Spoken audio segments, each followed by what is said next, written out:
সাহিত্য সভা নে মল্ল যুঁজাৰুৰ স্থান ধৰিব নোৱাৰে হাতত কলম লৈ সমাজত সাহিত্যৰ সৃষ্টি কৰা ব্যক্তিৰ হাতত লাঠি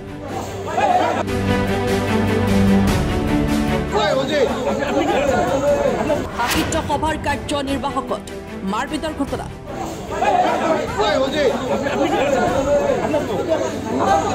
সাহিত্য সভাত এইবোৰ দেখি সকলোৱে কৈছে লাজ লাগিছে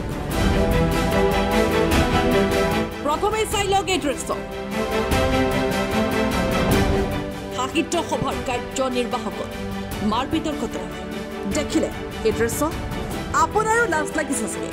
সাহিত্য সভাৰ কাৰ্যনিৰ্বাহক সভাৰ এনে দৃশ্য দেখি সাহিত্য সভাৰ দদৰা কাৰ্যনিৰ্বাহকত মাৰপিট দুজনৰ মাজত হয় বাক বিতণ্ডা মাৰপিট দদৰাত ভোট গণনাৰ মাজতে সংঘটিত হয় এই ঘটনা আজি প্ৰসাদ শৰ্মাই প্ৰহাৰ কৰিলে সুশীল ডেকা নিমন্ত্ৰণী পত্ৰ নোপোৱা সুধিবলৈ গৈছে সুশীল ডেকা মই অসম সাহিত্য সভাৰ এজন কাৰ্যনিৰ্বাহক সদস্য মই প্ৰথমখন কাৰ্যনিৰ্বাহক সদস্যৰ বাদ দি প্ৰতিখন কাৰ্যনিৰ্বাহক সদস্যত মোৰ নিমন্ত্ৰণ পত্ৰ আহি আছে আৰু সেই মৰ্মে মই আহি আছোঁ লক্ষণীয় বিষয় দুৰ্ভাগ্যবহৰ বিষয় এইবেলি মই কোনো নিমন্ত্ৰণ পত্ৰ নাপালোঁ সেই সন্দৰ্ভত মই মাননীয় সম্পাদক উপেন্দ্ৰজিৎ শৰ্মা মহোদয়ক মই সুধিলোঁ যে আজি কিয় মই নিমন্ত্ৰণ পত্ৰ নাপালোঁ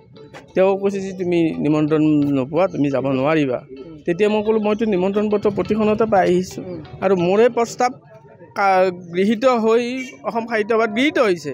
প্ৰায় সংখ্যক কাৰ্যনিৰ্বাহক সদস্যত মই বক্তৃতা দিওঁ বক্তৃতা প্ৰদান কৰোঁ তাতে মই কৈলোঁ যে মইতো কিয় নিমন্ত্ৰণ নাপাওঁ মইতো হেৰি হৈছে মোৰ প্ৰস্তাৱটো গৃহীত হৈছে তেখেতৰ সাংবাদিকৰ প্ৰতিবেদন যোৱা কাৰ্যনিৰ্বাহক মোৰ নাম আহি আছে পিছে নাই নোপোৱা তাৰপিছত এনেকুৱা হৈ কিনে ষ্টুপিড বা এনেকুৱা ধৰণৰ এটা হেৰি আমাৰ সম্পাদক মহোদয়ে হেৰি কৰিছে মোক তাৰমানে সম্পাদক মহোদয় উপেন্দ্ৰজিৎ শৰ্মা মহোদয়ে হেৰি কৈছে সেই ক্ষেত্ৰত আমাক মোৰ লাজ লাগিছে এই প্ৰতিপন্ন কৰিছে কিন্তু মোৰ এজন কামৰূপৰ হেৰি হিচাপে মোৰো দায়িত্ব আছে এইখন মোৰ কামৰূপ জিলাৰে এজন সাংগঠনিক সম্পাদক মোৰো দায়িত্ব আছে এইখন আমি পাতিছোঁ আমাৰ উদ্যোগত হৈছে আমাৰ এইটো আমি জানো তাৰপিছত এই যে প্ৰতিনিধি ডক্টৰ অজিত প্ৰসাদ শৰ্মা তেওঁ আহি কিনে যে তুমি কিয় এনেকুৱা কৰিছা তুমি কোনো পিছফালৰ পৰা ধৰি কিনে মাৰিছে এনেকুৱা ধৰণৰ প্ৰতিনিধি এইবিলাক কাম কৰিব নোৱাৰে প্ৰাৰ্থী তেওঁ তেখেতৰ যিটো নিয়ম সেই নিয়মমতে ফলপ্ৰসূ কৰিব লাগে মোৰ নাম সুশীল চন্দ্ৰ ডেকা বালিসত্ৰ কাৰ্যনিৰ্বাহক সদস্য এনে মই যুৱ সংসদৰ সদস্যত আছোঁ আৰু কাৰ্যনিৰ্বাহক সদস্য হয় যিহেতু